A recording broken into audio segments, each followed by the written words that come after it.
Shalom Israel. I'd like to give all praises, honor, and glory to Yahweh, Ba'ashem Yahushai, Ba'ashem Rakakwadash.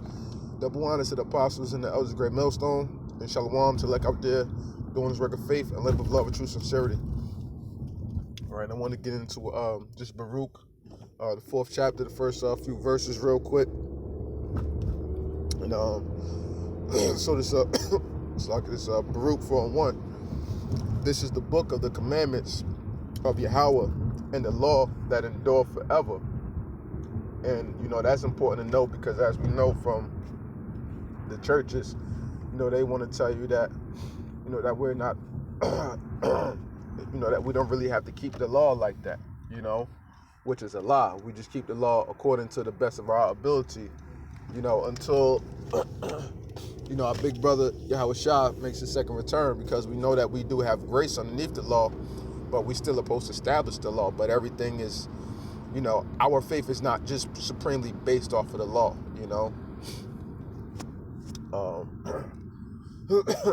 and all they that keep it shall come to life, but such as leave it shall die. Turn thee, O Jacob, and take hold of it. Walk in the presence of the light thereof, that thou mayest be illuminated. And because that's what these scriptures do to us. They give us life, man. That's why, the Bible is called the book of life. It truly gives us life. By us following the law, statutes, and commandments of the Most High, how can you truly get along? Because it does everything to preserve us as individuals. It helps to preserve life on the planet, animal life, different wildlife, so many different types of lives. The soil of the earth helps to keep everything intact with the land Sabbath, so on and so forth. Everything of how the Lord structured, his law, statutes, and commandments, it goes in correct accordance with how the earth should be. And he should know because he's the architect of it all, So, but you got this devil that comes in and does with the earth as he sees fit. Then they want to talk about global warming and this is that and the third, when all of that other shit is bullshit, man. Just that this world is coming to an end because of the filth that the so-called white man has done unto it, That's what it all truly boils down to, all right? Verse 3. Give not thine honor to another, nor the things that are profitable unto thee to a strange nation. But that's what our people want to do, because when we try to tell them that you are the Lord's chosen people, they want to still sit there and talk about that they Gentiles. They want to give away our inheritance, to the heathen. They want them to have the rights that we technically supposed to have under Yahweh Ba'ashem Yahushua. They want to give them the glory, the gifts, the adoption, the services of the Lord, the promises of the Lord.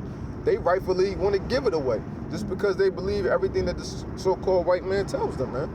When we really giving them the real deal truth about everything, man, but they don't want to respect it because why? It's us, and it's that hatred that lies amongst our people, that stems from the curses that's upon us, Man's eye shall be evil towards his brother, man and women going against each other, so on and so forth. That's just how it is with our nation, and people always wondering,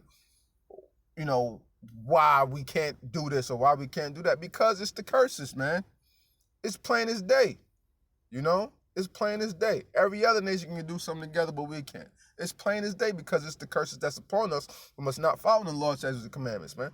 Everything boils down to that, and you can't get around it no way, shape, form, or fashion, man. However people want to talk about it, try to dress it up, complain about it, if you don't refer to these scriptures, you're not going to understand nothing, man, in its entirety as it should be properly understood, Slakia. Verse 4 says, O Israel, happy are we, for the things that are pleasing to the Most High are made known unto us. Because the Lord said what? In Amos 3:7, that he revealeth his secrets unto his servants, the prophets. So happy are us because the things that the Most High, put out there, he making it clear as day to us, man. And we making it plain upon tables for the masses of the people to be able to understand. And they still can't get it, man. When it's plain as day. We could go through the biblical history, we go through the secular history, we go through different references, we give it to you on a silver platter, however you like it, man. However you want this truth, you can get it, man. You know what I'm saying? However you want this truth, you can get it. And it's going to be given to you in all righteousness and all sincerity, man. You know? Be of good cheer, my people, the memorial of Israel. He were so, so the Lord is saying, like, yo, be of good cheer, my people, the memorial of Israel. Because what is supposed to be a memorial? What's going to be a memorial in the kingdom? The destruction of Babylon, you know? That's going to be a memorial in the kingdom. The destruction of Babylon. You know, it's all going to be known of everything that we went through, you know, in this present day world. You know, who the so-called white man is, his deception, everything that he's been doing, you know, how they you know, basically took us out of power, how they had us enslaved. All that's going to be written it's already written within his books, but that's what's going to give us so much cheer, because that's going to be a memorial for us of everything in which we've been through, man. To let us know, like, yo, we've come really far. All praise do be to Yahweh by Shem Yahushua. You know, that's what it's going to signify, man. You know, the memorial. Verse 6. You were sold to the nations, not for your destruction, but because you moved God to wrath, you were delivered to your enemies. So this is our punishment. This is our lesson that is to be learned, man. Just how you will punish your children for a week, 2 weeks, or whatever. Well, hey, a day to the Lord is 1,000 years, and 1,000 years is one day. So we've been in this slavery for what, 400 years. So, you know what I'm saying? This ain't even been a day for the Lord, man. The Lord like, yo, I ain't even put y'all on punishment even 12 hours just yet. You know what I'm saying? Y'all gonna rock this out. And that's how the Lord is on it, man. You know, and you can't get around that, right? Verse 7, for ye provoked him that made you by sacrificing unto devils and not unto the Most High. By getting into all of the weird shit that our people is into, man. You know, worshiping spirits, worshiping these different deities, entities, so on and so forth. Matter of fact, I can tell you that, damn, I know it's in Colossians. I'm trying to think of the chapter and the verse. I know it's in Colossians. I believe it's Colossians 2.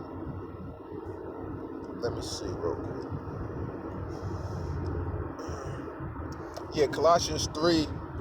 Colossians 2 and 18. It says, "Let no man beguile you or your reward in a voluntary humility and worshiping of angels, intruding into those things which he hath not seen, vainly puffed up by his fleshly mind, and not holding the head, from which all the body by joints and bands have nourishment ministered and knit together, increase with the increase of the Most High." You know, so, hey, we're not supposed to be held to worshiping certain different spirits and different things like this, or, you know, people will be praying to Mary or praying to this or praying to that. People say, I'm praying to my ancestors and all that. Nah, man. We pray unto Yahweh in the name of his son, Yahushua, man. And that's it. You know, there's no other spirits or entities out there that we should be giving our reverence to like that. People want to give reverence to the universe and stuff and bullshit like that, man. But who is the universe governed by? Who created the universe, man? You know? That's why scripture talk about what? They worship the creatures and the things of the earth more than the creator, man. You know? And also gets into that into Deuteronomy.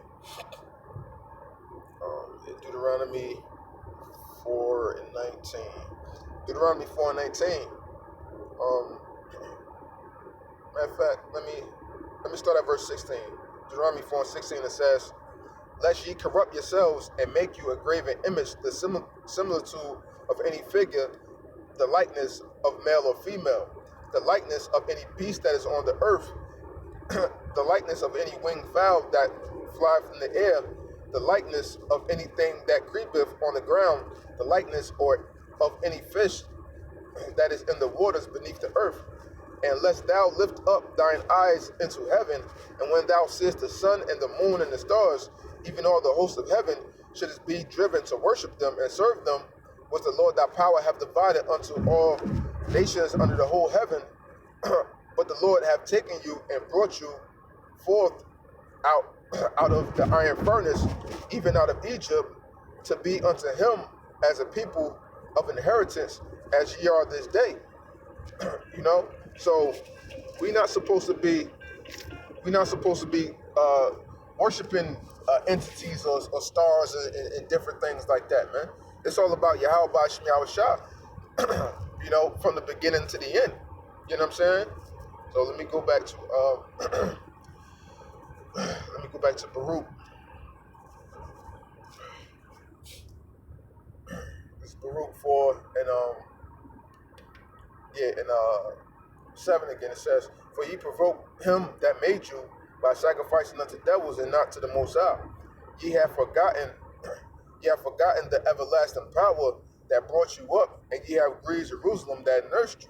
Because, you know, everybody talk about the motherland and stuff like that, but the scriptures tell us what Galatians 4 and 26, Jerusalem, which above is free, is the mother of us all. Because what? That was the Fertile Crescent. That was the cradle of civilization, you know, as they like to say. You know, the hub of everything, man. You know? Verse 9, it says, "For when she saw that the wrath of the Most High coming upon you, she said, Hearken, O ye that dwell about Zion, the Most High have brought upon me great mourning. For I saw the captivity of my sons and daughters with the everlasting brought upon them. With joy that I nourished them, but sent them away with weeping and mourning." You know, so, but we were taken from our homeland because of this. You know, because of all these different things in which we've done, and us allowing ourselves, you know, to succumb to the ways of the heathen, when we have the one true and living power. And now that one true and living power, Yahweh and his son Yahweh Shah, is really about to make that power be known upon the face of the earth, and all fear and dread is going to fall upon the people once again, like how it used to, you know, like in the days of Rahab, the days of Sihon, and all the days of Egypt, so on and so forth, man. And it's damn short time for the Lord to rain hell upon this earth for all of the deeds and things in which they've committed against us as well, man, you know. So, you know, with that, you know, I hope this segment was edifying. And I'd like to give all praises, honor, and glory to Yahweh, B'Shem Yahweh Shai, B'Shem Kakodash, double honor to the apostles and the elders of Great Millstone, and Shalom to Lek out there doing this work of faith and live with love, true sincerity. Shalom.